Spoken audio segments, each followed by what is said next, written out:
मोहतरम सामीन इकराम और स्टेज पर तशरीफ फरमा बाहर से आए हुए अतिथिगण, आप सबको मेरे तरफ से, हम सब की तरफ से यौम जमहूरिया की मुबारकबाद। Happy Republic day. मोहतरम सामीन, आज का दिन यानी 26 जनवरी हम हर साल मनाते हैं और इसी तरह एक और दिन है जो हम हर साल 15 अगस्त को मनाते हैं।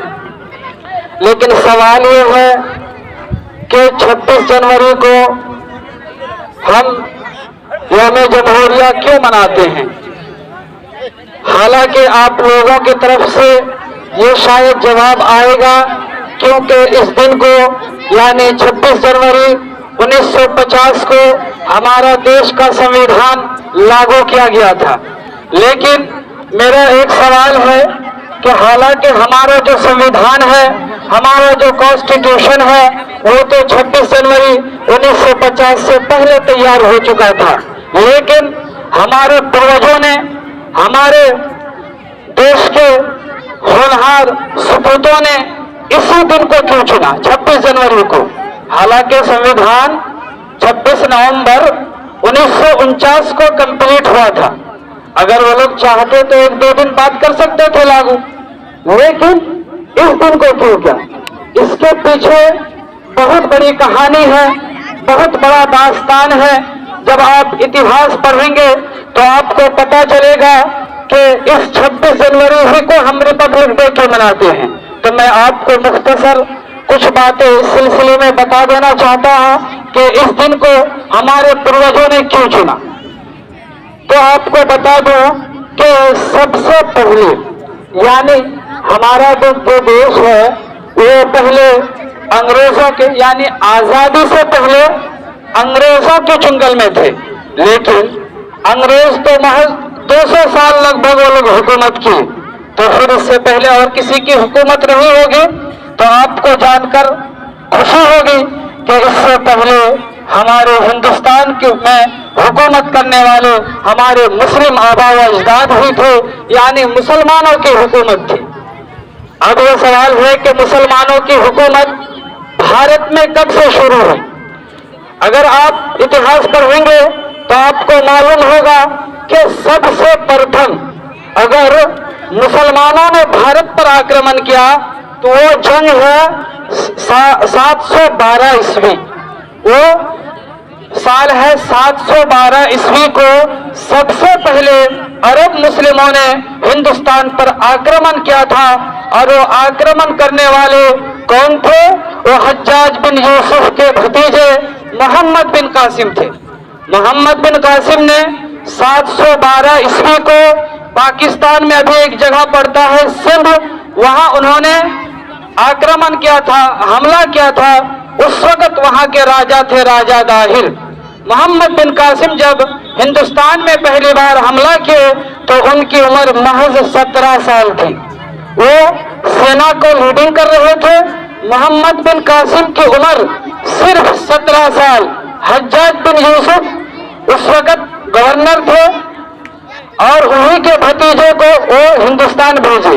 लेकिन इत्तेफाक ये हुआ कि हालांकि उसी वक्त मुसलमानों की हुकूमत शुरू हो जाती, लेकिन हज्जाज बिन यूसुफ बीमार पड़ गए। जब उनके भतीजों को खबर मिली तब मोहम्मद बिन कासिम ने अपने फौज के साथ फिर वो वापस चले गए। उसके बाद 1192 ईस्वी में, कुछ 300-400 साल बाद 1192 ईस्वी में मोहम्मद गौरी ने पृथ्वीराज चौहान को हरियाणा में डिफीट मात देकर फिर 1192 ईस्वी में दिल्ली में अपनी सल्तनत कायम की। और उन्होंने अपना चहेता गुलाम को कुतुबुद्दीन ऐबक को दिल्ली की सल्तनत में बैठाया और जो हिंदुस्तान की हुकूमत गैरों के हाथ में थी उनसे वो हुकूमत छीनकर मुसलमानों के हाथ में दे दिया। यानी वहां कुतुबुद्दीन ऐबक ने एक मुस्लिम हुकूमत वहां से शुरू की। फिर उसके बाद तुगलक डायनेस्टी आए, वो भी चले गए। खिलजी डायनेस्टी आए, वो भी चले गए। सैयद डायनेस्टी आए, वो भी चले गए। और जो सबसे मशहूर जो लोग हुए हिंदुस्तान में, वो है मुगल डायनेस्टी, मुगल हुकूमत। हर जगह में बाबर, अकबर, औरंगजेब, आजकल के दिन में आप सुनते होंगे, उनका भी इतिहास बहुत लंबा है। उसका हिंदुस्तान को सोने का देश बनाने में, चिड़िए का देश यानी इसे इतना मालदार देश बनाने में, और सबसे पहले इसका हाथ मुगल का था। यानी अभी सबसे ज्यादा सुपर पावर कंट्री माना जाता है अमेरिका को। लेकिन जिस वक्त औरंगजेब की वफात होती है हिंदुस्तान में, यानी 1760 ईस्वी को, उस वक्त हिंदुस्तान का जो जीडीपी था, अभी जो अमेरिका का जितना जीडीपी है उतना जीडीपी उस वक्त हिंदुस्तान का था। लेकिन अंग्रेज आए बदकिस्मती से 1608 ईस्वी को, व्यापार के घर से, तिजारत के घर से वो हिंदुस्तान आते हैं और धीरे धीरे ईस्ट इंडिया कंपनी के नाम से हर जगह अपना कब्जा करते करते फिर 1857 में विद्रोह हुआ।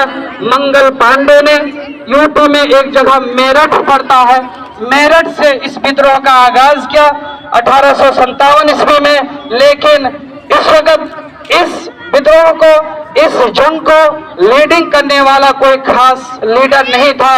एक नॉमिनल, सिर्फ नाम के एक लीडर बना दिया गया दिल्ली में, बहादुर शाह जफर को। उन्होंने, वो तो बहुत उम्रदराज इंसान थे, उसको कुछ पता भी नहीं था उस वक्त इस जंग के बारे में। उसे कह दिया गया इसे कि आप इस लड़ाई की लीडिंग कीजिए। जगह जगह विद्रोह हुआ, लेकिन फाइनली इसका ये नतीजा हुआ कि इस जंग में भारतीय सेना जीत नहीं पाए, अंग्रेजों ने इसको दबा दिया। जब ये बात खबर पहुंची अंग्रेज, ब्रिटिश, तो ईस्ट इंडिया कंपनी की जो हुकूमत थी, इसे खत्म करके एगो इंडियन गवर्नमेंट एक्ट बनाया गया 1858 को। इसका मतलब होता है कि इस रूल रेगुलेशन के तहत अब देश को चलाया जाएगा। फिर उस हिसाब से अब डायरेक्ट कमांडिंग कौन कर रहे थे? अंग्रेज, यानी वहां से, देश से। उसके बाद फिर 1919 को, यानी फर्स्ट वर्ल्ड वॉर के बाद फिर एगो कानून बनाया गया 1919 को। फिर उस हिसाब से देश चलाया जाने लगा। फिर कुछ दिन रहा, फिर उसके बाद सेकंड वर्ल्ड वॉर शुरू हुआ 1939 ईस्वी से 1944 ईस्वी तक।